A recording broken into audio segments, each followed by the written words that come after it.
បន្ទាប់ពីតែទាំងនំឃើញថាមានកូនក៏បានស្រែករត់ទៅរកប្តីថាហាន់នេះអូនមានកូនហើយខាងប្តីក៏បាននិយាយថាអូជ័យយោខ្ញុំមានកូនហើយអញ្ចឹងទៅនេះគឺជាមិត្តភក្តិរបស់មិត្តស្រីម្នាក់ស្រីនឹងឯងឥឡូវប្តីប្រពន្ធគេកំពុងតែសប្បាយចិត្តនឹងទទួលបានដំណឹងថាមានកូនអីចឹងទៅ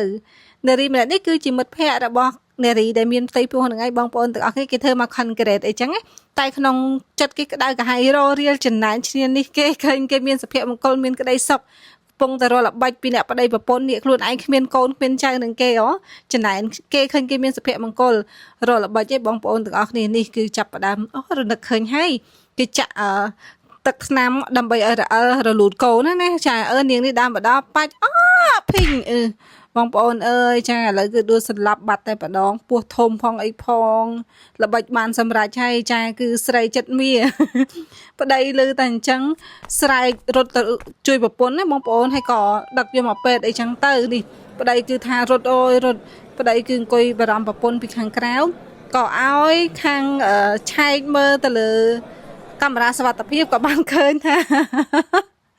ថានារីម្នាក់ហ្នឹងគឺ